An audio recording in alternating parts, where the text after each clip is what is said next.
अभिवादन स्वीकार कीजिए ब्रजेश मिश्रा का। और आप देखना शुरू कर चुके हैं द डिबेट। बहनों भाइयों, उत्तर प्रदेश की पॉलिटिक्स बहुत ही कॉम्प्लिकेटेड है। कई बार आपको जो दिख रहा होता है दरअसल वो हो नहीं रहा होता है, और जो हो रहा होता है उसको समझने में आपको बहुत वक्त लगता है। उत्तर प्रदेश के राजनीतिज्ञ बहुत ही तेज होते हैं और मुद्दों की असली जड़ पर जब वो प्रहार करते हैं तो दरअसल वो कुछ और कर रहे होते हैं जिसे आप समझ कुछ और रहे होते हैं।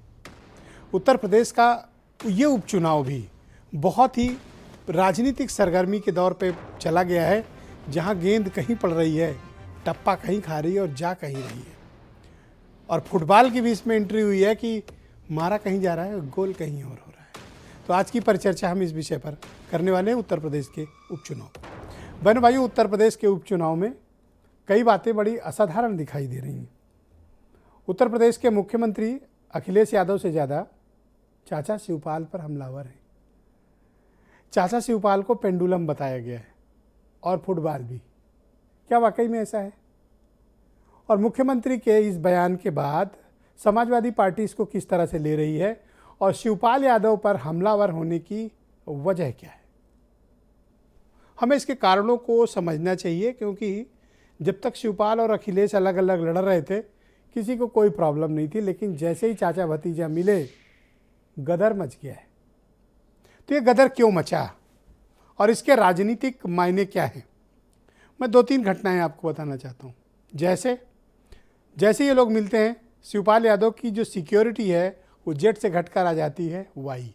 सिक्योरिटी ग्रेड उनका हटा लिया गया, कम कर दिया गया। दूसरा, सीबीआई की रिवर फ्रंट स्कैम की वो फाइल जो बहुत लंबे समय से धूल खा रही थी, उसको झाड़ पोंछ कर वापस पढ़ने की तैयारी चल रही है। तो शिवपाल पर डबल अटैक। तीसरा, ऐसा प्रतीत होता है कि कुछ दिनों के भीतर उनका जो पार्टी दफ्तर है उस पर भी कुछ संकट आ सकता है। तो शिवपाल यादव इतना महत्वपूर्ण फैक्टर क्यों है मैनपुरी में? क्या ये राजनीतिक दृष्टिकोण से हमले हैं या फिर गुस्सा? क्या है? और शिवपाल इस पेंडुलम पॉलिटिक्स में के फेर में कैसे फंदे में आ गए? शिवपाल यादव क्या मैनपुरी में बहुत महत्वपूर्ण फैक्टर हैं? ऐसा है क्या? देखने पे लग रहा है यस हैं, तभी तो इतने हमले हो रहे हैं। अखिलेश से ज़्यादा हमले शिवपाल पर। नुकसान अब तक किसने उठाया? शिवपाल यादव ने। सिक्योरिटी कवर कम हुआ, सीबीआई वाली फाइल की धूल साफ करने की तैयारी शुरू। अब ये अलग बात है कि जब रिवर फ्रंट स्कैम की फाइल निकलेगी तो वर्तमान सरकार में भी कई अफसर बहुत महत्वपूर्ण ओहदे पर हैं जो उस निर्णय की प्रक्रिया में सम्मिलित थे। लेकिन मैनपुरी के चुनाव में शिवपाल यादव को घेरकर भारतीय जनता पार्टी अखिलेश यादव की राह क्या मुश्किल करना चाहती है? मुश्किल हो पाएगी या फिर ऐसा करके और सिंपैथी गेन कर दी गई है समाजवादी पार्टी के पक्ष में, शिवपाल यादव के पक्ष में? क्योंकि मुख्यमंत्री के स्टेटमेंट के बाद अखिलेश यादव, शिवपाल, धर्मेंद्र, प्रोफेसर राम गोपाल, ये सब हमलावर हैं। एक सुर से उन्होंने अटैक कर दिया। और चाचा शिवपाल को पहली बार इतना कवर फायर मिल रहा है। इसके पहले उन पर जब भी राजनीतिक हमले हुए कभी शिवपाल यादव को इतना कवर फायर नहीं मिल रहा जितना इस बार। चाचा के लिए अखिलेश यादव और उनकी पत्नी डिंपल यादव खुलकर लड़ रहे हैं। कारण क्या है इसके पीछे? और क्या ये कॉम्बिनेशन मैनपुरी और उत्तर प्रदेश के इस बाई इलेक्शन के बाद कंटिन्यू करेगा? और अगर कंटिन्यू करेगा तो क्या बीजेपी शांत होकर बैठेगी और क्या जांच एजेंसियां भी खामोशी से तमाशा देखेंगी, या फिर जांच एजेंसियां अपने तरीके से इस राजनीतिक गठबंधन से निपटेंगी? तो आज चर्चा 3 सब्जेक्ट पे होगी। पेंडुलम पॉलिटिक्स क्या है, इसके कौन कौन बेनिफिशियरी हैं, क्या अकेले शिवपाल यादव या बीजेपी में कुछ नेता? दूसरा, सारा पहरा, सारी शक्ति शिवपाल पर क्यों? ये राजनीति है या फिर गुस्सा? और ये उपचुनाव के जो संदेश जाएंगे उसका निकाय के चुनाव और 2024 में इम्पैक्ट क्या पड़ेगा? क्या ये सब उसी वजह से है? लेकिन बीजेपी के अध्यक्ष भूपेंद्र चौधरी क्या कहते हैं? ना, हमसे कोई मतलब ही नहीं। जांच एजेंसियां अपना काम कर रही हैं, पर अब सब जानते हैं ये खुला सच है और कुछ चीज़ें खुले में अब स्वीकार कर ली गई जो न्यू नॉर्मल लगती हैं। मिड ऑफ द इलेक्शन किसी का सिक्योरिटी कवर कम करना, सीबीआई की पुरानी फाइलें खोल देना, ये सब अब न्यू नॉर्मल हो गया। लोगों को इसमें बुरा भी नहीं लगता और अचरज भी नहीं लगता कि ऐसा क्यों हो रहा है। लेकिन ये पूरे मामले में मैनपुरी की राजनीति और ये उपचुनाव गर्मा गया है। और उधर रामपुर में आजम खां भी रोज़ इमोशनल कार्ड खेल रहे हैं। डेली का उनका कुछ ऐसे ऐसे स्टेटमेंट्स आ रहे हैं जो अपनी कौम को जगा रहे हैं कि जागो, उठो और मेरे लिए लड़ो। कुछ बयान सुनिए आप। मैं एक दिन बयान पढ़ रहा था, चाचा शिवपाल का, उनकी स्थिति तो पेंडुलम जैसी हो गई है। पेंडुलम आपने देखा होगा ना, बेचारे को पिछली बार देखा कितना बेइज्जत करके भेजा था, कुर्सी तक नहीं मिली, कुर्सी के हैंडल में बैठना पड़ा था। भाइयों बहनों, जीवन में पेंडुलम कभी नहीं बनना चाहिए। पेंडुलम का कोई लक्ष्य नहीं होता है। आजकल एक अंतर्राष्ट्रीय स्तर पर फुटबॉल का टूर्नामेंट हो रहा है, फीफा का। फुटबॉल की तरह जब भी व्यक्ति घूमता है, एक किक मारता है, दूसरा दूसरी तरफ से मारता है, उस बेचारे की स्थिति नाचने की होती है। कुछ लोग फुटबॉल बन गए हैं। नहीं, ऐसा कुछ नहीं है। ये एक विधिक प्रक्रिया है और प्रक्रिया के तहत ही सारी कार्रवाई हुई है। ऐसी इस रूप में ना देखा जा। लेकिन जहाँ तक शिवपाल जी का मामला, शिवपाल जी समाजवादी पार्टी के बड़े नेता रहे, संस्थापक सदस्यों में रहे, और जिस प्रकार का विवाद या अनेकों अवसरों पर अखिलेश यादव जी द्वारा, माननीय अखिलेश जी द्वारा उन्हें अपमानित किया गया है, उस अपमान के कारण उनके मन में कोई प्रश्न रहे होंगे, उनका पारिवारिक विषय है। देखिए, पेंडुलम के बारे में तो अखिलेश ने कह ही दिया है, बहुत अच्छा कह दिया है।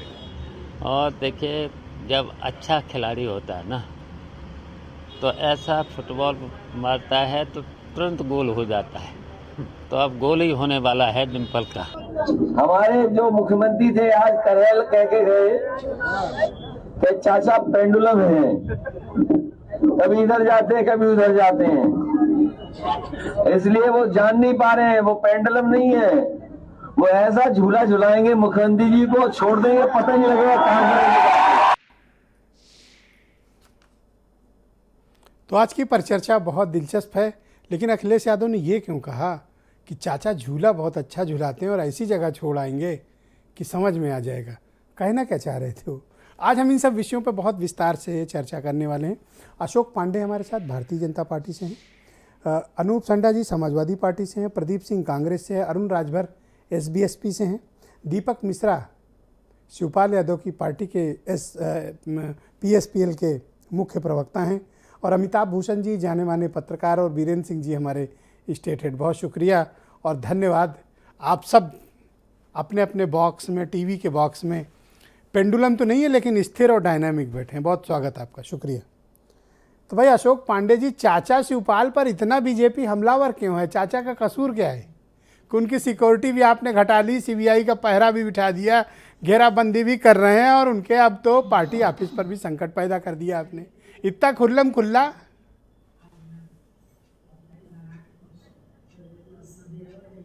देखिए, ये जो जांच वगैरह की बात है वो तो विधिक प्रक्रिया है, उसमें हम लोग कुछ नहीं कर सकते। दूसरी बात, अगर किसी ने कोई जुर्म किया है तो जांच होती है, कोई नई बात नहीं है। रही पेंडुलम, इसलिए कहा मुख्यमंत्री जी ने कि आपने देखा जिस तरह से भाई अखिलेश यादव जी ने चाचा जी को बेइज्जत किया, चाचा जी को अपमान किया, चाचा जी ने अलग पार्टी बनाई। फिर अभी चुनाव जब लड़े तो विधानसभा की बैठक में नहीं उनको विधायकों को बुलाया गया। अभी चाचा जी एक हफ्ते पहले गोरखपुर में बोले कि अखिलेश चाटुकारों से हुए हैं, तो ये अपमान नहीं है। मेरा तो ये कहना है, हम तो बनारस की धरती पर रहते हैं ब्रिजेश भाई।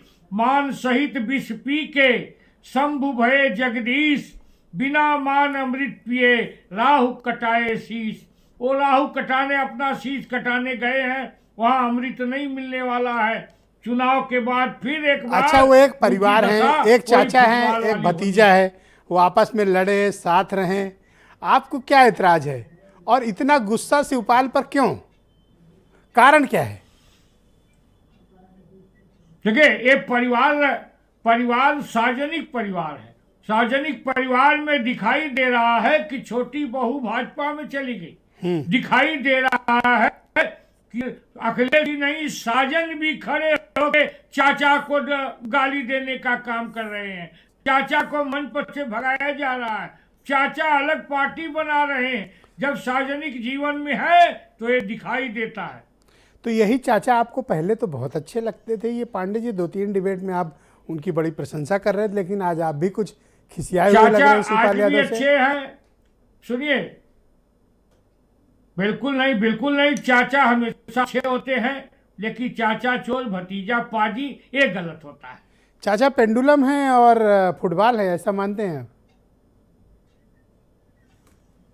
पांडे जी, हाँ, अभी तो फिलहाल राजनीति में यही है। अभी परसों कह रहे थे चाटुकारों से घिरे हैं अखिलेश, आज चाचा झमझम बजा रहे हैं। तो मेरा ये मानना है, पर आपने निश्चित शिवपाल तौर पे यादव का स्टेटमेंट एक सुना? वाद्ययंत्र होता है जो सुनाई नहीं मैनपुरी देता। में गोल तो डिम्पल यादव ही करेंगी, सुना? अभी चलाया उनका स्टेटमेंट। देखिए, ये तो भाई अब जब उनके साथ चले गए चाचा तो यही बोलेंगे ही। अभी आजमगढ़ में भी ऐसा ही गेंद धर्मेंद्र के पाले में जा रही थी, खत्म हो गई। इसी तरह रामपुर में भी उनके पाले में जा रही थी, खत्म हो गई।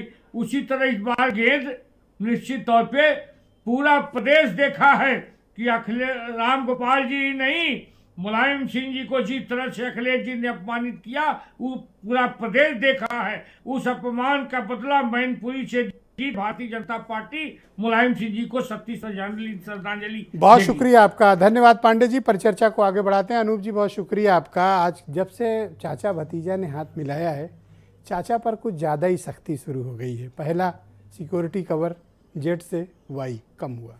दूसरा, ऑफिस पर अलग संकट। और तीसरा, सीबीआई वाली फाइल जो है वो झाड़ी फूकी जा रही है।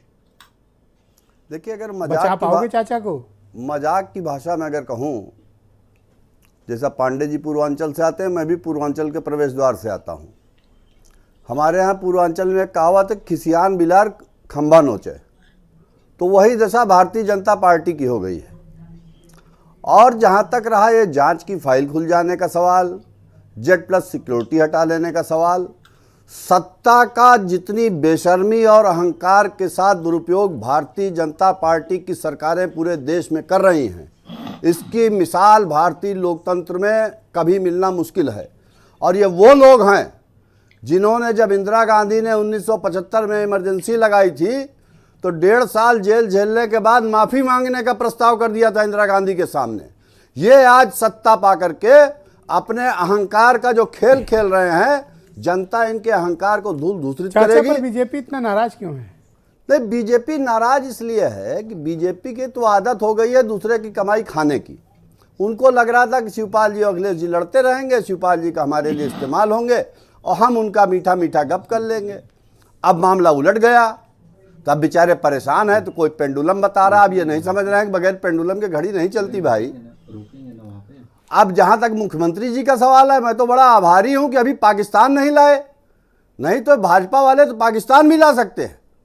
गुजरात में मैंने किसी नेता का बयान देखा, उन्होंने कहा कि वो पाकिस्तान बड़ा खुश हो जाएगा अगर फला पार्टी की सरकार बन जाएगी। तो ये भाजपा के लोग जो नफरत बोते हैं और वोट की फसल काटते हैं, अंग्रेजों के मुखबिर रहे और अंग्रेजों का काम था फूट डालो और राज चाचा करो। पर आने वाले दिनों में उसी पे आगे संकट चल बढ़ा रहा। तो आप उनकी क्या मदद कर पाओगे? चाचा की तो घेराबंदी शुरू हो गई है। देखिए, समाजवादी मुकदमों से, जांच से डरा नहीं करते हैं। आप जानते हैं कि समाजवादी आंदोलन बहादुरी का एक इतिहास रहा है और समाजवादी आंदोलन के नेताओं ने जब कभी सत्ता ने अपने अहंकार में मदान धो करके जनता पर या उनके ऊपर अत्याचार अन्याय करने का प्रयास किया है, तो उसका डट कर मुकाबला किया। क्या शिवपाल पर जो कार्रवाई हो रही है, इससे कुछ आप लोग की पार्टी डिमोरलाइज है? बिल्कुल डिमोरलाइज नहीं है। सांच को आँच क्या, ये अलग बात है कि सीबीआई भारतीय जनता पार्टी सत्तारूढ़ दल के हाथ का खिलौना बन गई है। वो भारतीय जनता पार्टी जिसके नेता ये दावा करते हैं शुचिता की, राम की मर्यादा की, इन्होंने तो भगवान राम की मर्यादा की धज्जियां उड़ा दी। और मुझे मैनपुरी में कोई दबाव महसूस कर एक रहे हैं बात आप? कहने में कोई गुरेज नहीं होगा। मैनपुरी में दबाव महसूस कर रहे हैं आप? कोई दबाव नहीं है। मैनपुरी की जनता चुनाव लड़ रही है। मैनपुरी में चौराहे चौराहे पर जनता चुनाव लड़ रही है। पांडे जी रुकिएगा। हाँ, कंटिन्यू। इनको कहीं स्थान नहीं मिल रहा है और ये बौखलाहट है जो बार बार सामने आ रही, जो मुख्यमंत्री जी इस आप तरीके ऐसा के बयान मानते हैं दे कि रहे हैं। आने वाले दिनों में शिवपाल यादव की मुश्किलें और बढ़ेंगी? देखिए, भारतीय जनता पार्टी की सरकार ऐसी है कि जो किसी भी स्तर तक गिर सकती है, और किसी भी स्तर तक गिरेगी तो जितना भी संविधान की धाराओं के सीमाओं में रहते हुए संघर्ष है, समाजवादी बहुत उसके शुक्रिया खिलाफ आपका। संघर्ष करेंगे PSPL और यानी लड़ाई शिवपाल लड़ेंगे। यादव की पार्टी के मुख्य प्रवक्ता दीपक मिश्रा मेरे साथ मौजूद हैं। दीपक जी, बहुत शुक्रिया आपका। चाचा तो मदद करने के चक्कर में फंसते जा रहे हैं। अरे सूदो जिया देखा नहीं जाता मोहब्बत में, ये दुनिया और दुनिया है, ये सौदा और सौदा है। हमको डराते हैं वो आतिश जनी के खबरों से, हमने आतिश को पिया है कभी पानी की तरह। एक मुख्यमंत्री 4 बार रहीं, अट्टालिका से बैठ के शिवपाल सिंह जी के विरुद्ध कितनी जांचों के फरमान जारी किए, क्या हुआ? शिवपाल सिंह जी आज भी प्रतिपक्ष में सबसे ज़्यादा मतों से जीतने वाले नेता हैं और वो किसी सदन की सदस्य भी नहीं है। पहली बात। दूसरी बात, ये खींच बता रही है कि मैनपुरी में सरकार पूर्णतः हार स्वीकार कर चुकी है। हमको सुरक्षाओं का कोई लोभ नहीं है। हमारे कार्यकर्ता और शिवपाल जी का अपना व्यक्तित्व, उनका व्यवहार उनकी सुरक्षा के लिए पर्याप्त है। लेकिन आप देखिए, संविधान की शपथ लिए हुए ये सीबीआई की फाइल भी झाड़ी फूकी जा रही है। चलने दीजिए, मैंने फिर कहा ना कि हमको डराते हैं वो आतिशजनी के खबरों से, हमने आतिश को पिया है कभी पानी की तरह। छोड़िए, ये सब बहुत छोटी बातें हैं। बड़ी बात कैसे है, मुख्यमंत्री जी ने पंडित दीनदयाल उपाध्याय और अटल जी की सीख की सरेआम धज्जियां उठा दी।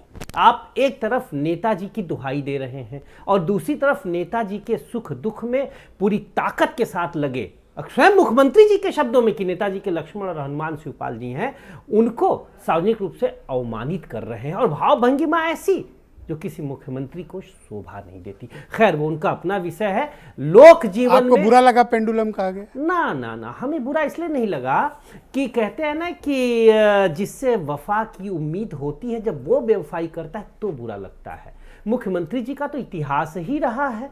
खैर, व्यक्तिगत पर मैंने देखा है कि बीजेपी हो या मुख्यमंत्री जी हो, जी जी, ये शिवपाल यादव जी के लिए पहले बड़े फिक्रमंद रहते थे और उनकी इज्जत की बहुत चिंता रहती थी। लेकिन इस समय मैं देख रहा हूँ वही तो मुझे कितना ये कैसे, मतलब ये आप चेंज देखिए, कैसे आया? सदन में ऑन रिकॉर्डेड मुख्यमंत्री जी ने कहा कि लोहिया और जयप्रकाश वोट फॉर जेपी, जिनके नाम पे भारतीय जनता पार्टी ने अपना नाम जनसंघ से भारतीय जनता पार्टी किया, उनकी भी सीख। तो आप क्यों चले गए उधर भाई? ये भी तो सुनिए गुस्सा हो सकता है। उनकी भी सीख, मतलब सिक्योरिटी हमसे लो, रेजिडेंस हमसे लो, नहीं, और वोट उनके लिए मांगो। ये वाक्य तो खत्म होने दीजिए आदरणीय। तो जिनको लोहिया और जेपी की सीख और समझ शिवपाल जी की लेखनी से मिली, और वो इस तरह के बयान कर रहे हैं, तो खैर छोड़िए। और जहाँ तक पेंडुलम की बात है, तो पेंडुलम का महत्व इतिहास और विज्ञान पढ़ने वाले छात्र जानते हैं। मेरे पड़ोसी आदरणीय मुख्यमंत्री जी, उन्हें इतिहास और विज्ञान दोनों की जानकारी कम है। हाँ, शास्त्रों की जानकारी अच्छी होगी।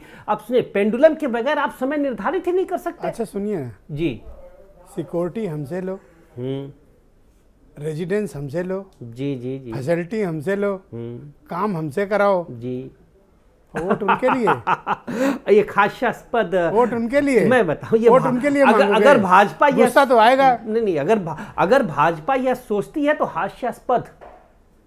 मुख्यमंत्री जी या कोई भी यह भारतीय गणराज्य की लोक निधि से सुविधाएं पाते हैं।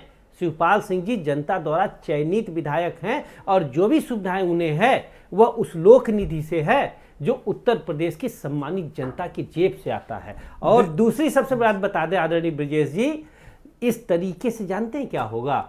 शिवपाल जी तो यथावत रहेंगे। आज कुछ उद्वेलित लग रहे हो आप। हम उद्वेलित नहीं हैं, हम दुखी हैं कि गोविंद वल्लभ पंत पर बैठे हुए व्यक्ति, पीठ पर बैठे हुए व्यक्ति, आचार्य संपूर्णानंद जी इस कुर्सी पर बैठे, उस कुर्सी पर बैठे हुए व्यक्ति, क्या आपको अपने ऑफिस का पता बदलना पड़ेगा? का शब्द इतने सलही क्या और आपको कलही अपने ऑफिस का पता अब बदलना पड़ेगा? महोदय, एक बार डॉक्टर लोहिया तो पूरी जीवन बिना पते के राजनेता रहे, जो हम लोग के आदर्श हैं। महात्मा गांधी के नाम तो चिट्ठी जो लिखी जाती थी, गांधी ब्रैकेट में डाल दिया जाता था जहां हों। तो शिवपाल सिंह जी जहां होंगे, समाजवादी सोच, समाजवादी संघर्ष वहीं से प्रज्वलित होगा। ऑलराइट, बहुत शुक्रिया। मैं अरुण राजभर को आमंत्रित करता हूँ, एसबीएसपी के राष्ट्रीय प्रवक्ता हैं। अरुण, बहुत शुक्रिया आपका। ये चाचा पर इतना अटैक, ये समझ में नहीं आई बात। अभी आपने चाचा के प्रवक्ता से पूछा क्या, तो उन्होंने लोहिया जी की बात कर दिया, उन्होंने जयप्रकाश नारायण जी की बात कौन सा वाला सवाल पूछा? लेकिन मैंने उन्होंने 5-7 जो सवाल पहले कहा करते थे, हाँ मैं बता रहा हूं, जो अभी पूर्व में जितनी घटनाएं घटी, डिबेट में सब लोग शामिल थे, हमारे मिश्रा जी भी शामिल थे, तो बहुत सारी चीजों को ओपन में कह रहे थे। लोहिया जी ऐसे करते थे लेकिन अखिलेश जी ऐसे नहीं करते हैं। अब वो मैनपुरी का चुनाव हो रहा है, नेताजी के नाम पर चुनाव हो रहा है, परिवार का मसला का चुनाव हो रहा है, परिवार एक हो गया है, लेकिन अभी भी दल एक नहीं है। दिल शायद एक हो सकता है, वो पारिवारिक मसला है, दिल एक हो सकता है, लेकिन दल, राजनीतिक दल एक नहीं हुआ है। वो राजनीतिक दल आज भी अलग अलग है। आपने बैठाया मिश्रा जी को पीएसपीएल के नाम से, एक दल बैठाया सपा के नाम से, और ऑलरेडी समाजवादी पार्टी के विधायक हैं आदरणीय शिवपाल यादव जी, वो बड़े नेता हैं, प्रदेश के बड़े नेता हैं, और वो माननीय आप भी तो किसी और से एंड से खेल रहे हो, आपको भी बिठाए हैं, आप तो उधर से खेल रहे हो, इधर से खेल रहे हैं।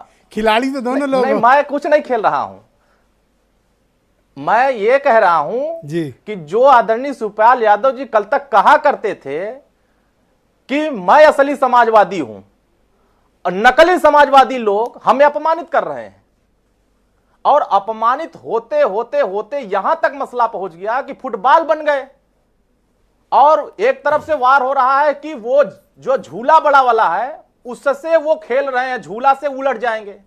उसी झूला पर तो बैठा करके आदरणीय शिवपाल यादव जी को चिट्ठी थमा दिए थे कि अब जाइए, आप स्वतंत्र हो गए हैं, अब आपका यहाँ कोई स्थान अच्छा, नहीं, अपना स्टेटस आप थोड़ा सा क्लियर करिए। मैं थोड़ा एसबीएसपी को लेकर कंफ्यूज हूँ कि एसबीएसपी इस बाई इलेक्शन में किसके साथ खड़ी है। सिक्योरिटी आप बीजेपी के नेतृत्व वाली गवर्नमेंट से लेंगे, वाई सिक्योरिटी प्लस स्कॉट, आवाज़ भी सरकारी आप लेंगे, वोट इनके लिए क्यों नहीं मांगेंगे आप? देखिए, हमने प्रत्याशी खड़ा किया था रमाकांत कश्यप को, पर्चा हमारा खारिज हो गया। प्रयास हमने कोर्ट में किया था, कोर्ट से हमें कुछ अभी नहीं न्याय मिल पाया। 2 जगह हमारे प्रत्याशी लड़ रहे हैं, खतौली में रमेश प्रजापति लड़ रहे हैं और रामपुर में जयवीर सिंह लड़ रहे हैं। हमारे सभी कार्यकर्ता पश्चिम के दोनों विधानसभाओं में बहुत मजबूती से काम कर रहे हैं। न हम पक्ष के बातें बहुत बड़ी बड़ी कर रहे थे, लेकिन अपने प्रत्याशी का नॉमिनेशन भी आप मैनपुरी में नहीं बचा पाए, तो सिक्योरिटी वो भी वाई प्लस देने का आपको क्या फायदा? स्कॉट के साथ कोई फायदा नहीं हुआ। नहीं, वो मसला, उसका ये मसला नहीं है कि हमने जो कागजात दिए थे टेक्निकल तरीके से, वो जिस तरीके से उन्होंने हमें हटाया वहां से मैदान से, खैर हमारे लोग पूरी मजबूती के साथ फर्रुखाबाद में हम कार्यक्रम चला रहे हैं, उसके अगल बगल के जनपदों में हमारे कार्यक्रम अनवरत चल रहे हैं। मैनपुरी में मैं आपका स्टैंड जानना चाहता हूं कि मैनपुरी में जो भी आपके समर्थक और वोटर हैं एसबीएसपी के, वो क्या करें? देखिए, वो कार्यकर्ता अभी हमारे निर्णय का इंतजार कर रहे हैं। अभी न्यायालय में आज का तारीख पड़ा था, हमको लगता है 1-2 दिन में अगर वो फैसला हो जाएगा तो फिर हम लोग तय कर लेंगे। 5 तारीख की वोटिंग है, आप अभी तक तय ही नहीं कर पा रहे हो किसको वोट देना है, और 3 तारीख को 5 बजे के बाद बोल भी नहीं पाओगे। बहुत दिन है 5 तारीख, अभी तो 48 घंटे के बाद ना 5 तारीख आएगा। अभी तो इतना जल्दी 5 तारीख आ नहीं रहा, आएगा 5 तारीख, उससे पहले निर्णय हो जाएगा। आपके सामने भी निर्णय दिखा दिया जाएगा कि हम किसके साथ खड़े। हमारे कार्यकर्ता स्वतंत्र तरीके से जिसके साथ निर्णय लेंगे। सुहेल देव भारती, बहुत शुक्रिया आपका। प्रदीप सिंह कांग्रेस के प्रवक्ता। प्रदीप जी, बहुत शुक्रिया आपका। मैं जानना चाहता हूं कि शिवपाल यादव जैसे ही थोड़ा सा हाथ छुड़ा छिटक के उधर गए, इधर सिक्योरिटी घटी, उधर सीबीआई भी पीछा करने लगी है। नहीं ब्रजेश जी, भारतीय जनता पार्टी पूरे देश में लोकतांत्रिक व्यवस्था को ठेंगा दिखाने का प्रयास करती है। ये असहमति इन्हें कतई बर्दाश्त नहीं है। लोकतांत्रिक असहमति कतई किसी भी प्रदेश, देश के किसी भी प्रदेश गुस्से में हो रहा है, निश्चित तौर पर ये कतई जो इनके विचारों से असहमत हैं, जो इनके सामने सवाल खड़े करते हैं, इनसे ये कतई इन्हें बर्दाश्त नहीं है। जो भी इनसे बन पड़ता है उनके खिलाफ उस तरह सारी कार्रवाई होती है। आप किसी भी प्रदेश का हाल उठा के देख लीजिए। तो बादाम हमसे खाओगे और घूमोगे उनके साथ? नहीं तो साफ और स्पष्ट करें ना कि अभी तक जो चीज शिवपाल को मिली है इनकी मेहरबानी से मिली है। अगर ये कह रहे हैं तो हम भारतीय जनता पार्टी के प्रवक्ता कहें कि ये सारी चीजें जो हैं भारतीय जनता पार्टी की सरकार ने अवैधानिक रूप से शिवपाल जी को दिया है। हम मान लेते हैं उनकी बात इनकी कृपा से मिला है, और नहीं तो ये उनका अधिकार है। बार बार हम ये कहते हैं असहमति जहां पर भी होती है, असहमति कतई ने बर्दाश्त नहीं है। लोकतंत्र में पूरी तरह लोकतंत्र का गला घोटने की कोशिश पूरे देश में चल रही है और देश की जनता इन्हें समय पर माकूल जवाब देगी। सीबीआई का पहरा लग गया शिवपाल पे? सीबीआई का सीबीआई है, ईडी, और यहां तक कि हम ये कह रहे हैं, आप देखिए तो चुनाव आयोग का भी रोल देख लीजिए। लोगों के घरों पे दबिश पड़ रही है, लोगों के घरों से कार्यकर्ताओं को निकाल के मारा जा रहा है। ये क्या है? ये साफ और स्पष्ट दिखाता है लोकतंत्र में भारतीय जनता पार्टी के इशारे तो पर आप चुनाव किसकी आयोग तरफ से खेल रहे हैं? आप तो वैसे भी फ्लैटली सरेंडर कर चुके हैं। आप में तो चुनाव लड़ने का भी बूता नहीं। आप किसके लिए यहाँ पे बैटिंग कर रहे हो? हम ये कह रहे हैं, देखिए उपचुनाव हम ये मान रहे हैं कि पूरी तरीके से जहां चुनाव आयोग पंगु हो चुका हो और जिस तरीके से लोकतंत्र की हत्या हो रही है, वहां लोकतांत्रिक व्यवस्था में चुनाव हो ही कहाँ रहा है। ये पेंडुलम का मतलब क्या होता है? पेंडुलम की बात हम बार बार करें। जब असहमति होती है तो किसी तरह की भाषा का प्रयोग करते हैं। कभी किसी को जर्सी गाय कह देते हैं, कभी किसी को पेंडुलम कर देते हैं। बड़े नेताओं के खिलाफ अराजक भाषा का प्रयोग करना भारतीय जनता पार्टी के नेताओं का सगल रहा है। आज इसका प्रारंभ नहीं है। इसका आप देखिए, लगातार आप चुनाव और करीब आते नहीं दीजिए, इस तरह की भाषा का प्रयोग भारतीय जनता पार्टी के शीर्ष नेताओं द्वारा होता रहा है, होता रहेगा। ऑलराइट, बहुत शुक्रिया आपका। मैं अमिताभ भूषण जी को कनेक्ट करता हूँ, दिल्ली से मेरे साथ जुड़ चुके हैं, बहुत ही जाने माने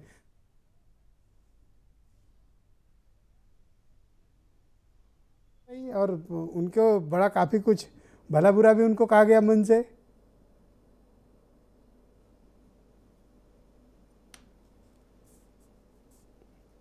अमिताभ भूषण जी, मेरी आवाज मिल रही है आपको? मेरा फोन कट गया है। हाँ अमिताभ जी, मुझे सुन पा रहे हैं? ऑलराइट, अमिताभ जी को हम कनेक्ट करने की कोशिश करेंगे। भाई अशोक पांडे जी, पैनल पर बैठे विपक्ष के लोगों का ये आरोप है कि चाचा को टारगेट करके और मैनपुरी चुनाव के मद्देनजर शिवपाल यादव के खिलाफ ये कार्रवाई की जा रही है।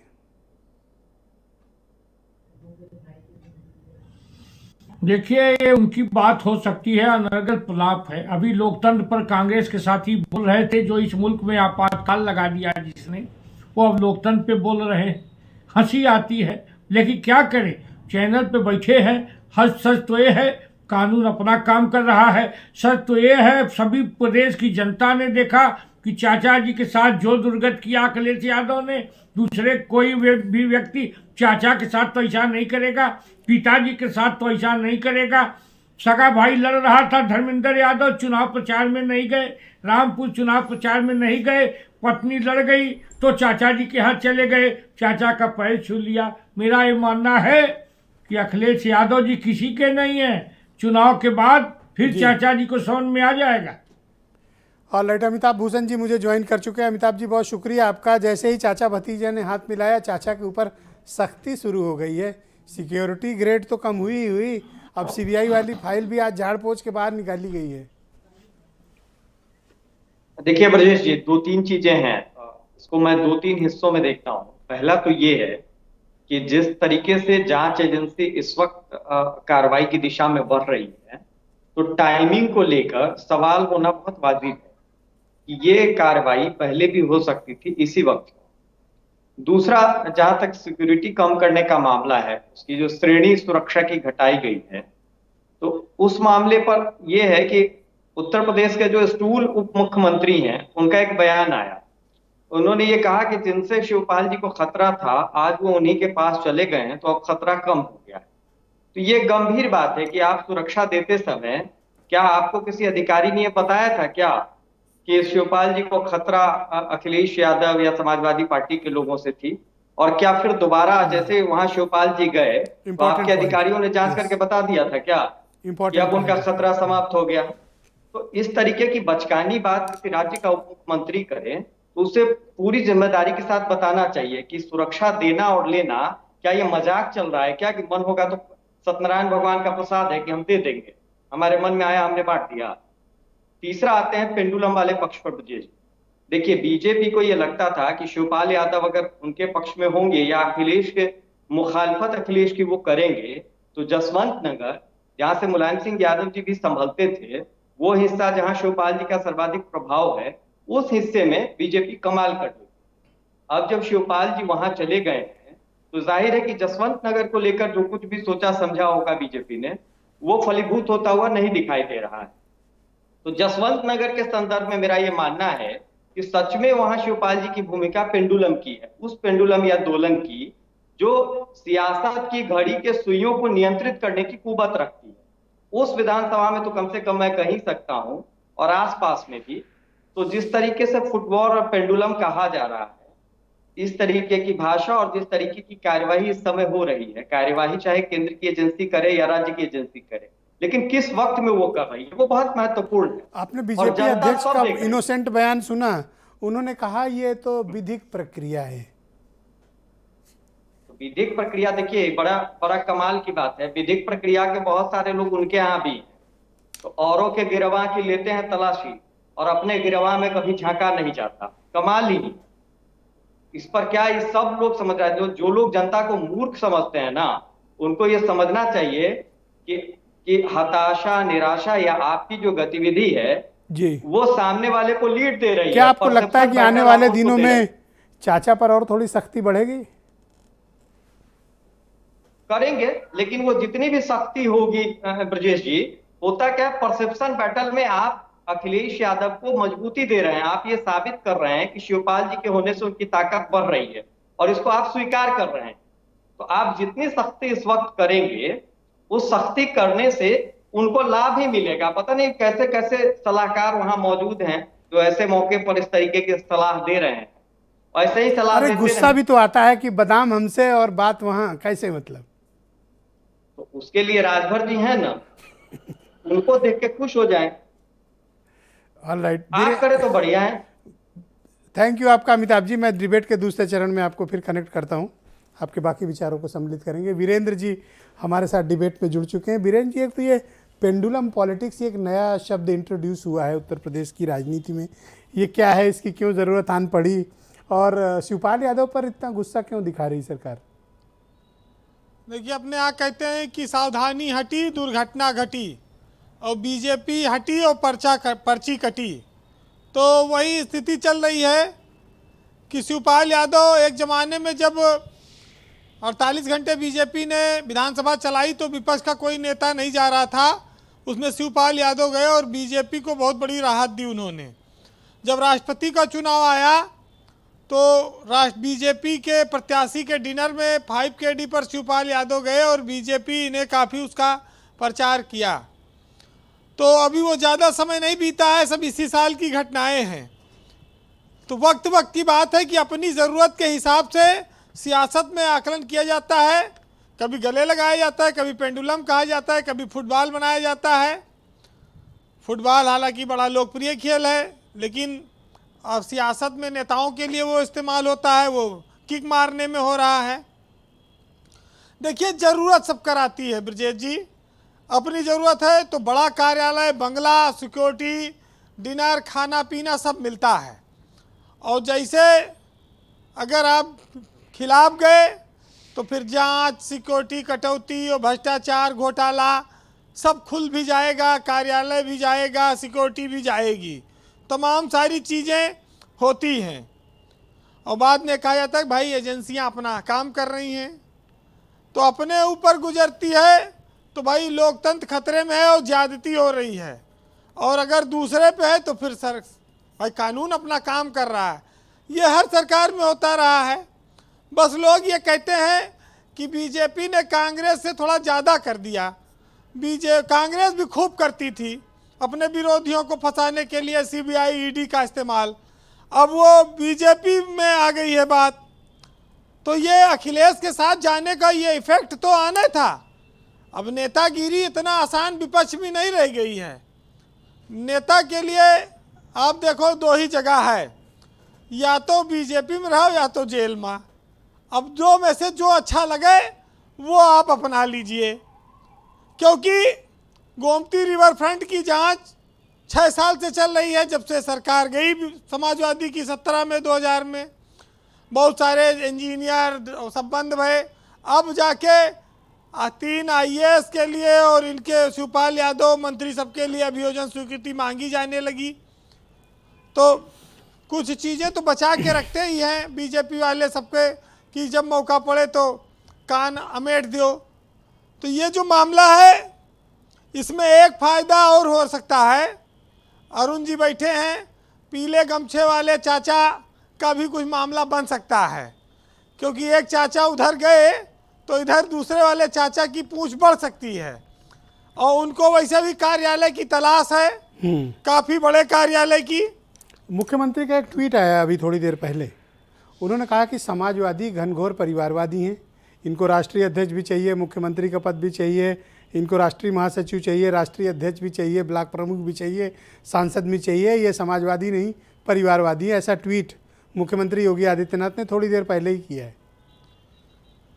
देखिए, वो तो इस समय चुनावी दौरे पर हैं पूरे देश में योगी आदित्यनाथ, और उनके जिम्मेदारी भी है कि अपनी पार्टी को जिताए। 3 उपचुनाव हो रहा है, तो जो भी आरोप लगेंगे, जो भी एजेंडा मिलेगा उस पर बीजेपी काम करेगी।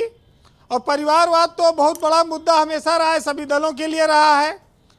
अब जो कि चूँकि योगी जी तो कुंवारे हैं, शादी ब्याह हुआ नहीं, तो परिवार के कोई मतलब है नहीं, वो खुल के बोल सकते हैं, उनका अधिकार भी बनता है। लेकिन ब्रजेश जी, बीजेपी भी बहुत होशियार पार्टी है। इन नेताओं का कपड़ा ऐसे उतारती है जैसे प्याज का छिलका, एक एक परत परत परत परत करके उतारती है, और चुनाव तक उतारेगी, फिर जब मौका ताड़ती रहेगी, कोई मौका आए तो फिर आगे कार्रवाई करी जाए। तो ये बड़ी विचित्रता है उत्तर प्रदेश जैसे राज्य में, क्योंकि अब अकेले समाजवादी पार्टी टक्कर देने वाली है उनको। लेकिन एक चीज़ ये देख लीजिए कि शिवपाल और नेताओं की तुलना में एक जमीनी नेता हैं, उनसे मुकाबला करना कोई आसान नहीं। शिवपाल बड़ा संघर्ष किए हैं। ये शिवपाल पर जो हमला है वीरेंद्र जी, खाई है, ये जो शिवपाल पर हमला है, ये राजनीति आई हो गई है या फिर गुस्सा है? अटल बिहारी वाजपेयी जी कहते थे कि जो लोग सत्ता में रह लेते हैं, सियासत उनके लिए काजल की कोठरी है, और इस काजल की कोठरी से बेदाग निकल पाना राजनीतिक व्यक्तियों के लिए आसान नहीं होता है। तो जो सत्ता भोग लिया उसको तो फंसाया जा सकता है कहीं ना कहीं, कोई बड़ी बात नहीं है। लेकिन इतना ज़रूर है कि उत्तर प्रदेश में अभी इतना बड़ा चुनाव नहीं हो रहा है, लेकिन जब सुरक्षा घटी तभी ये लग गया कि शिवपाल यादव को अभी और भी चीज़ें, अब आज उनके ऊपर अभियोजन की स्वीकृति मांगी गई। भाई, जांच एजेंसियां स्वतंत्र हैं, वो अपनी स्वतंत्रता पूर्वक काम करती हैं, लेकिन जब ये बात कोई कहता है तो ये बात बड़ी लोगों को हंसी आती है। लोग जानते हैं कि जांच एजेंसियां स्वतंत्र नहीं होती हैं और वो दबाव में ही काम करती हैं। ब्रजेश जी, एक बार एक विदेशी ने, भारत जो है कबड्डी में बड़ा चैंपियन है, तो एक विदेशी ने अपने यहाँ के एक युवक से पूछा कि भाई ये बताओ, सारा खेल छोड़ के दुनिया के कबड्डी में आप लोग नंबर 1 कैसे हो? पूरी दुनिया में और किसी खेल में आप आगे नहीं हो।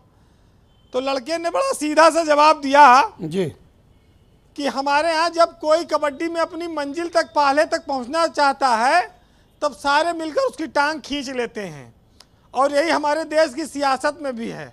इसीलिए हम लोग कबड्डी में चैंपियन है, किसी को आगे नहीं दिए जाने देते, चाहे उसके लिए विरोधियों से भी हाथ मिलाना क्यों ना पड़े। तो ये सब चीज़ें हैं।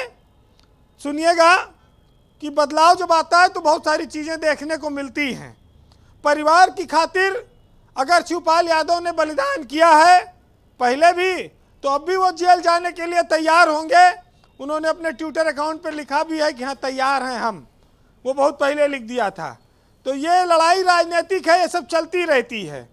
सुनिएगा कि बदलाव भी ज़रूरी है और ये घाव भी ज़रूरी है। ज़िंदगी आसान हो ये ज़रूरी नहीं, मुश्किल पड़ाव भी ज़रूरी है, और इतनी छाँव ज़रूरी नहीं, थोड़ी धूप भी ज़रूरी है। और ज़िंदगी की भाग दौड़ में बेचैन हो, ज़रूरी नहीं, कभी कभी ठहराव भी ज़रूरी है। बहुत शुक्रिया आपका वीरेंद्र जी, बहुत बहुत धन्यवाद। बहनों भाई, परिचर्चा को आगे बढ़ाते हैं, चूँकि शिवपाल यादव के फैक्टर पर कई बिंदुओं पर इस परिचर्चा में चर्चा हो गई। इस पर कुछ सवाल खड़े होते हैं। सवाल दीपक मिश्रा से हैं। दीपक जी, क्या ये गठबंधन जो चाचा भतीजा का है, ये मैनपुरी और ये जो बाई इलेक्शन हो रहा है इसके बाद भी कंटिन्यू रहेगा, या फिर शिवपाल यादव के साथ जो कुछ भी हुआ इसको भूल कर फिर रहा अलग? देखिए विजय जी, मैं इसको एक बार चाचा भतीजे का जो लहू का रिश्ता है इसको एक बार थोड़ा किनारे करते हुए मैं एक समाजवादी वैचारिक पृष्ठभूमि में आता हूँ। जब जब भी समाजवादी पक्ष एक दूसरे से लड़े हैं, पराजित हुए हैं, पराजय के बाद जब एक हुए हैं तो उनका जो आपसी सानिध्य और संवाद था वो पहले से ज़्यादा सशक्त हुआ और परिणाम हमेशा से उनके पक्ष में रहे हैं। 67 का इतिहास सामने है। लोहिया और आचार्य जी के प्लानी एक दूसरे के खिलाफ थे, फिर एक हुए और परिवर्तन की लहर आई। 77 का उदाहरण सामने है। पूरी कांग्रेस आज भटक रही है दिल्ली की गलियों में, दिल्ली उससे दूर है। और वही हाल अब उत्तर प्रदेश में देख लीजिए। मैनपुरी से भाजपा के विजय रथ का पहिया उखड़ेगा और उसके बाद फिर परिवर्तन की लहर जब आती है तो कैसे आती है हमने सबने देखा है। और दूसरा, मैं पूरी तरीके से आश्वस्त हूँ कि अब शिवपाल सिंह जी का मार्गदर्शन, उनका अनुभव है तैयार हम का क्या मतलब है तैयार हम का मतलब कि हमने कहा ना कि दम है कितना दमन में तेरे, देखा है और देखेंगे। और मान लो कुछ हो जाए और समाजवादी न बोले तो दांव उल्टा? कोई दांव उल्टा नहीं होगा। और जहां तक शिवपाल सिंह जी की बात है, आपने देखा ना, पदार्पित हुए वे मैनपुरी के चुनाव में, अपना प्रबल प्रतिबद्ध समर्थन की घोषणा तक की और भारतीय जनता पार्टी को कोई प्रत्याशी तक नहीं मिला। हमारे ही एक साथी को उन्होंने प्रत्याशी बनाया और वो भी अब लड़खड़ा के लड़ रहे हैं। मैंने खबर पड़ी थी कि चाचा का चेला था वो। नहीं, ऐसी बात है, हमारी पार्टी में वो उपाध्यक्ष लिखा भाई, चाचा ने कहा भाई हमारा चेला नहीं है। अरे भाई, सीखा है, रहे हैं। देखिए, इतिहास को नकारा नहीं जाता। और यह भी सच है कि जब जब भी मुख्यमंत्री कोई भी हो, वो उनकी भाषा असंयत हुई है, उनकी पार्टी हारी है। क्योंकि प्रदेश में प्रदेश की जनता। Deepak ji thank you. अरुण राजभर, आपको अपना नामांकन पत्र खारिज करवा के बड़ी हंसी आ रही, मैं देख रहा हूँ डिबेट में बड़ी ठिठोली कर रहे हो। अपना ही पर्चा खारिज करा के? नहीं, हंसी नहीं आ रही है। हम पहले नेता हो जो मतलब अपने ही चाकू मार के हंस रहे हो। नहीं, मैं तो उसके लिए तो गंभीर हूँ। मेरे लोग वहाँ अभी लगे हुए हैं। तो किस बात के लिए ठिठोली अभी कर रहे थे, बताओ? कि अगर वहाँ हम अभी, मैं ये कह रहा था कि अभी दीपक जी की मैं बात सुन रहा था, अभी इतना जल्दी मैनपुरी का अगर चुनाव नहीं होता तो मुझे लगता है दीपक जी ये भाषा नहीं बोलते। और आज भी मैं कह रहा हूं, तैयार हैं हम। ये कब लिखा था? जब इनको स्वतंत्र किया गया था और जब इनको यात्रा जब चल रही थी, विजय यात्रा, उसमें इनको स्टूल पर बैठाया गया था। वो जो नीचे वाला कुर्सी होती है, सामने वाला, उनको अरे अभी 7-8 महीने पहले तो आप कसीदे पढ़ रहे थे, आज आप स्टूल, हत्था, हथेली, हैंडल सब आपको सोफा उपा दिख रहा है। नहीं, चाचा के लिए मेरा सम्मान है। 7-8 महीने पहले आदरणीय हमारे चाचा के लिए सम्मान है। लेकिन यह बात है कि चाचा ने खुद कहा था कि जितना अपमान अखिलेश यादव ने मेरा किया, उतना अपमान मेरा किसी ने नहीं किया। वो तो ठीक बात है, डिंपल जी चुनाव लड़ गई कि वो परिवार पहले भी 2017 में एक था, चुनाव उसी सिंबल से लड़े थे, 19 भी उसी सिंबल से लड़े थे, 22 भी उसी सिंबल से लड़े थे। सिंबल तो कभी अलग हुआ ही नहीं। तो जब वो परिवार के लोग हैं तो वो थैंक यू, शुक्रिया आपका अलग होते हैं। अरुण जी शुक्रिया, लड़ रहे हैं, अरुण जी अब बाद में वो एक हो जाते हैं तो जनता को तो ये मूर्ख बनाते हैं। अनूप जी, क्या ये और आज भी मूर्ख बना रहे हैं। अखिलेश यादव और शिवपाल यादव का हुआ है, ये आगे कंटिन्यू रहेगा? ये महज इस उपचुनाव के लिए की गई एक साझा राजनीतिक विरासत बचाने की कोशिश? देखिए, मात्र उपचुनाव की बात नहीं है, ये विचारधारा, जैसा दीपक भाई ने भी कहा कि समाजवाद एक विचारधारा है और लोहियावादी समाजवाद का इतिहास हमेशा सत्ता के दमन के खिलाफ संघर्ष करके उभरने का रहा है। और चूंकि समाजवादी हमेशा वैचारिक तौर पर प्रतिबद्ध लोग रहे हैं, इसलिए उनके बीच में मतभेद भी होते रहे हैं। लेकिन आज जो साथ है, निश्चित तौर पे हम लोगों का पूरा विश्वास है। और ये लड़ाई, ये अकेले हमारी खाली इस उपचुनाव की लड़ाई नहीं है। भारतीय जनता पार्टी एक ऐसी बुराई देश के लिए बन गई है, जिसने पूरे देश में लोकतंत्र को खतरे में डाल दिया है, सांप्रदायिक सद्भाव को खतरे में डाल दिया है और यहाँ तक कि गरीबों मजदूरों का जीना मुश्किल कर दिया है, देश की आर्थिक स्थिति को भी खतरे में डाल दिया है। ऐसी स्थिति में अब ये संघर्ष तो इस देश को एक ऐसी विचारधारा से मुक्त करने का है जो विचारधारा भेष बदलती रहती है। ये राजभर की पार्टी वाले देख रहे हैं कैसे ही आपके लिए? देखिए, ये तो अब इनका तो क्या है कि जैसे कभी कभी बहुत कोई ट्रेन आ रही, उसमें बड़ी भीड़ है, तो आदमी मेले ठेले में देखता रहता है कोई जगह मिल जाए उचक के हम चढ़ जाएं ट्रेन में, तो बेचारे जगह तलाश रहे हैं। तो इनको उचक के अपने यहाँ काहे बैठे? नहीं, हमारे यहाँ आ गए थे चुनाव के समय में, अब ये उचक करके भाग गए, इन्हें जब सत्ता नहीं मिली तो भाग गए, अब ये देख रहे हैं अपनी जगह। अब जगह सिक्योरिटी दे दोगे क्या? हमारी शुभकामना है, हमारी शुभकामना है इनको कहीं आरामदेह स्थान मिल जाए, कहीं आरामदेह स्थान मिल जाए, हमारी शुभकामना है।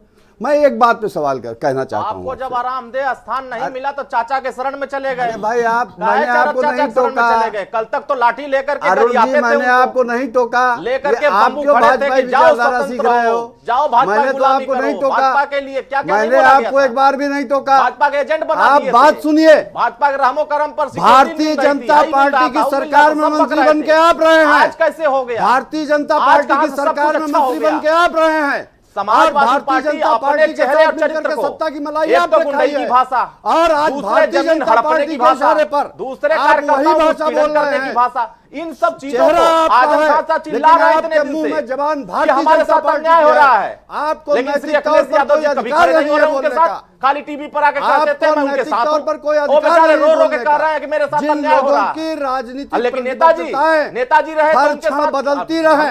अरे आपको नेताजी कितनी परवाह क्यों हो गई? आपको नेताजी कितनी परवाह क्यों हो गई?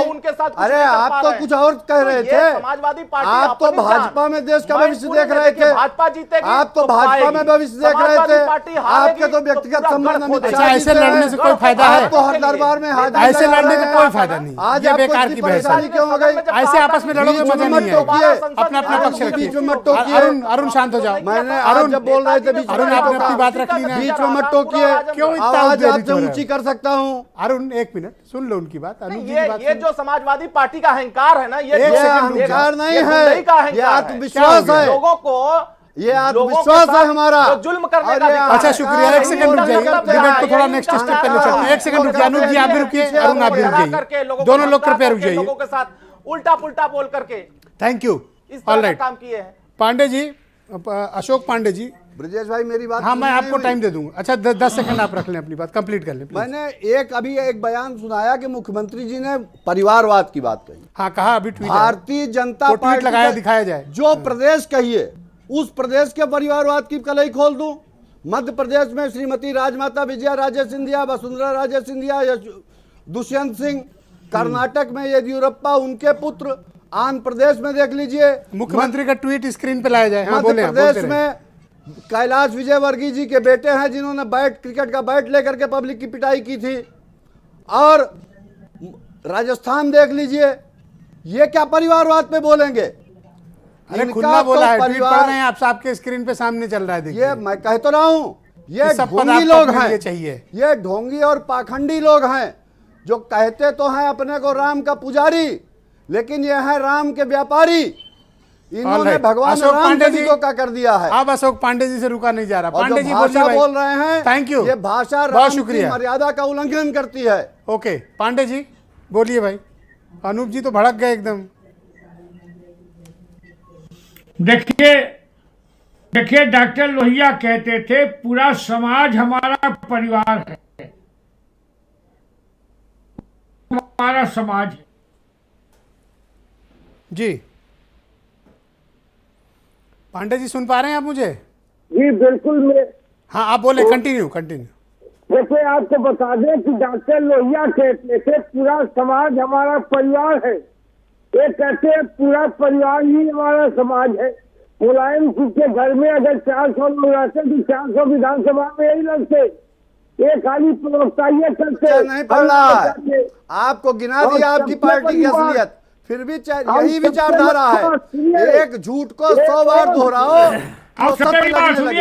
यही भारतीय जनता पार्टी की विचारधारा है। एक एक करके सुनिए अनूप जी, उनकी बात सुनिए। सुनिए, जिस पार्टी ने उत्तर प्रदेश में अपराध का राजनीतिकरण किया, जिस पार्टी ने भ्रष्टाचार को शिष्टाचार बनाया, उस पार्टी के लोग इस तरह की बात करते हैं तो हंसी आती है, लगता है शैतान कोई हनुमान चालीसा पढ़ रहा हो। अरे आप नहीं, आप उनको शैतान नहीं कह सकते ना, ये भाषा ठीक नहीं पांडे जी, आप शैतान नहीं बोल सकते हैं, इस तरह की भाषा ठीक नहीं पांडे जी, शैतान से तुलना नहीं कर सकते। राष्ट्रीय अध्यक्ष बंगारू लक्ष्मण थे, 1 लाख रुपए की घूस मांगते तहलका.com में पकड़ा था। नहीं, आपने कहा शैतान हनुमान चालीसा, ऐसी तुलना करना ही क्यों पांडे जी? भ्रष्टाचार को आप पुराने नेता हैं, आप गाली गलौज की भाषा क्या बोलेंगे? दूसरे के घर में पत्थर नहीं फेंकते हैं, गाली गलौज नहीं। अपनी पार्टी का पहले इतिहास देख लीजिए। दूसरी बात, इन लोगों ने नहीं, आप अनूप जी की पार्टी को शैतान की पार्टी नहीं कह सकते ना, ये कुछ भी कह सकते हैं, गाली गलौज के स्थान नहीं कुछ भी कह सकते हैं, शैतान इनके लिए मैंने कोई पार्टी वो को नहीं कहा। आपने किसको शैतान बोला? पार्टी फिर को मैंने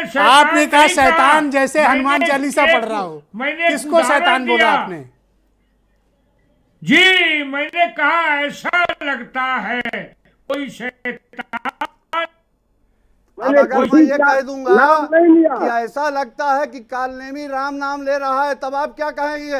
भाई आप कहते रहिए, ऐसा लग रहा है कि कालनेमी राम नाम ले अरे रहा है। Thank you. देखो गाली गलौज नहीं ठीक है, अच्छी बात नहीं। भाई प्रदीप जी, ये तो पौराणिक चरित्र है, अजीब सी बात। कालनेमी तो पुराना, कोई शैतान कह रहा है, कोई कालनेमी कह रहा है, मतलब एंट्री कुछ और ही हो गई इसमें तो।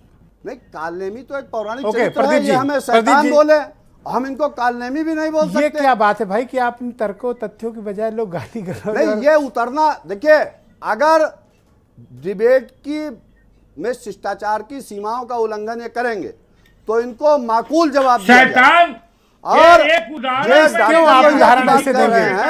शैतान जैसे शब्दों का उदाहरण पांडे जी क्यों देंगे आप? कारण तो बताइए। तो ये भी कहा था कि हिंदुत्व की कट्टरवादी विचारधारा को कायम करने वाले लोग देश के और समाज को विभाजन का कारण बनेंगे। ओके, वो याद नहीं है आपको?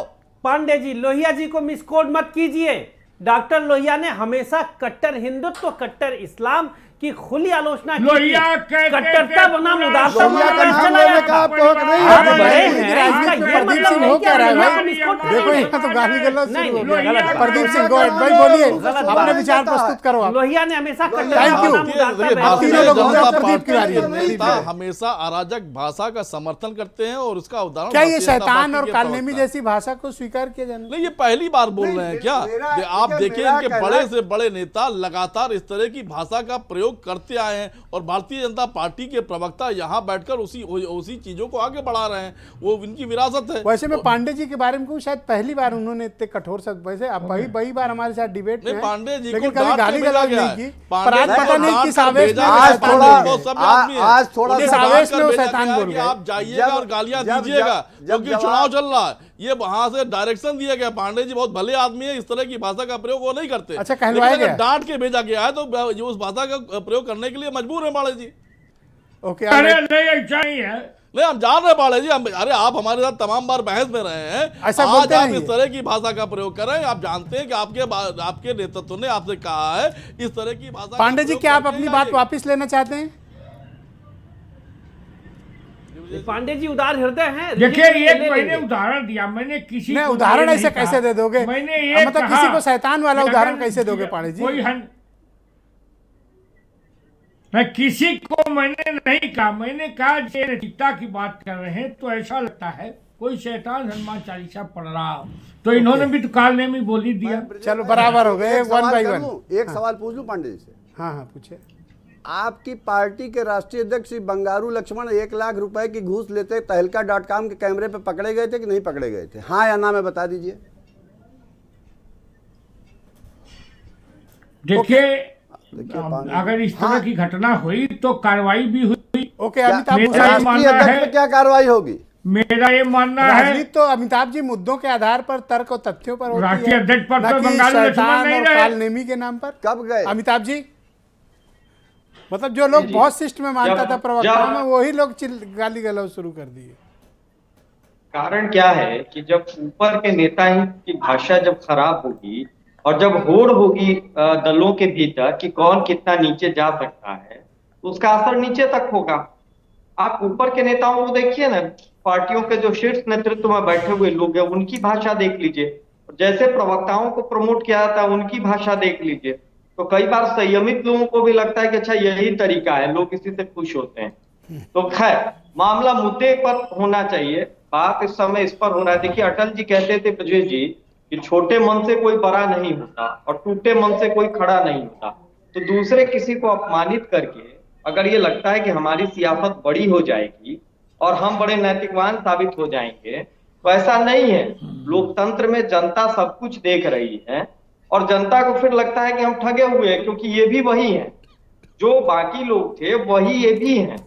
तो ये एक फासला रखना चाहिए। जो लोग नैतिकता की दुहाई देते हैं, जो चाल चरित्र और चेहरे की बात करते हैं, उनको कम से कम इसका ध्यान रखना चाहिए कि कल तक आप क्या कसीदा सुना रहे थे, कल तक शिवपाल जी महान थे और आज भी जाने अनजाने में शिवपाल यादव जी के कद को आपने बड़ा ही किया है। और बहस इसी पर होनी चाहिए कि जो भाषा, जो बात कही गई है उसका मैनपुरी में असर क्या हो रहा है और किस रूप में हो रहा है, क्या तो असर हम हो रहा है, बहस आपको कर क्या रहे हैं लगता शैतान है? पर। ये सब स्टेटमेंट के बाद शिवपाल के सपोर्टर डिफेंसिव हैं या फिर और आक्रामक होंगे? ऑफेंसिव होंगे, जाहिर सी बात है, और बाकी लोगों में भी एक सिंपैथी लड़ जाएगा। क्योंकि देखिए जो भी छोटापन रहा हो, ओछापन रहा हो, वो अखिलेश यादव के मत्थे रहा है, वो कभी शिवपाल जी के मत्थे नहीं रहा है। तो जो शिवपाल यादव कल तक शिवपाल जी थे बीजेपी के लिए, आज वही शिवपाल यादव पेंडुलम अगर हो गए हैं, तो जाहिर है कि चूंकि शिवपाल यादव जमीन के नेता हैं, वो एसी रूम वाले नेता नहीं है और वो मुलायम सिंह के साथ के हैं, तो उनको लेकर भी जो धारणा लोगों में है, जाहिर है कि इस सबसे सिंपैथी बढ़ेगी। और ये एक स्वीकारोक्ति है, बीच चुनाव के दरमियान आप सुरक्षा कम करके, आप अपनी नाराजगी जाहिर करके क्या साबित करें कि शिवपाल के जाने से डिंपल यादव मजबूत हो गई है। बहुत शुक्रिया आप आपका मुहर अमिताभ लगा जी। रहे हैं। बहुत बहुत धन्यवाद, बहुत बहुत शुक्रिया। मैं अन्य मेहमानों का भी बहुत शुक्रगुजार हूँ और बहुत धन्यवाद कि आप सब ने अपने अपने विचार प्रकट किए। पर मैं मानता हूँ कि डिबेट में, परिचर्चा में किसी भी प्रकार के लिए किसी पर कोई अभद्र टिप्पणी, गाली गलौज या अपमानजनक शब्दों का इस्तेमाल से बचना चाहिए सबको। शुक्रिया, धन्यवाद, नमस्कार।